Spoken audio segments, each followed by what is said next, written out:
Aujourd'hui, on va parler d'un sujet qui concerne quasiment tout le monde, le fait de remettre au lendemain. Vous savez, cette tâche que vous devriez faire, mais que vous repoussez encore et encore. Et souvent, on se dit: «Oh, je manque de motivation, je suis pas assez discipliné».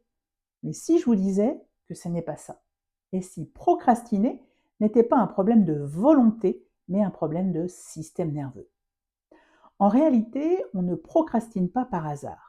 Derrière, il y a souvent de la fatigue, du stress, un manque de clarté ou une émotion inconfortable liée à la tâche.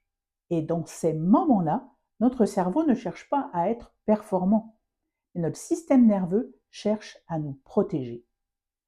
C'est là que la théorie polyvagale nous apporte un éclairage très intéressant. Selon la théorie polyvagale, votre système nerveux fonctionne en plusieurs états.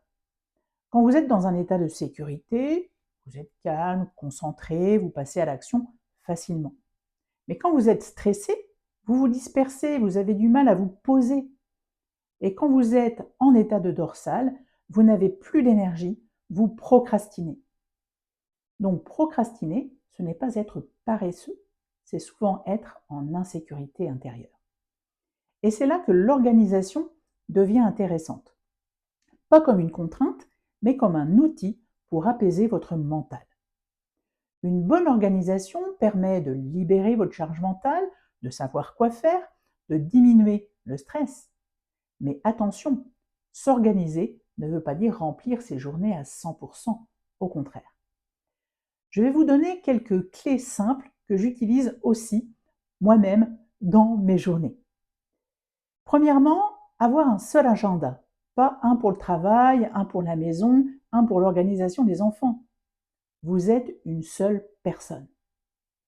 Deuxième point, définir 5 priorités par semaine, pas 20, 5 actions vraiment importantes. Troisième point, utiliser la loi de Pareto. Sachez que 80% de vos résultats viennent de 20% de vos actions. Alors, concentrez-vous sur l'essentiel. Quatrième point, planifiez seulement 40 à 60% de votre semaine. C'est fondamental. Sinon, vous allez vous épuiser et abandonner. Et il y aura toujours des imprévus qu'il sera nécessaire de caser à notre agenda. Cinquième point, planifiez votre semaine en 15 minutes. Par exemple, choisissez le vendredi après-midi pour démarrer la semaine avec clarté le lundi suivant. Et surtout, commencez petit pas par petit pas. Pas 2 heures, 10 minutes suffisent pour enclencher le mouvement. Dans mes accompagnements, je vois très souvent des personnes qui pensent manquer de motivation, alors qu'en réalité, elles sont simplement fatiguées, stressées ou en surcharge mentale.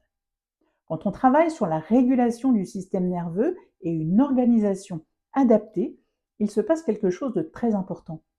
Les personnes passent à l'action beaucoup plus naturellement, sans se forcer. Donc si vous devez retenir une chose, vous ne procrastinez pas parce que vous êtes incapable, mais parce que votre système nerveux a besoin de sécurité. Commencez simplement. Notez vos priorités, bloquez-les dans votre agenda et avancez un jour après l'autre. Et observez ce qui change. Si vous avez apprécié cette vidéo, likez et abonnez-vous. Et dites-moi en commentaire quelle est la chose que vous remettez au lendemain en ce moment. Je vous dis à bientôt!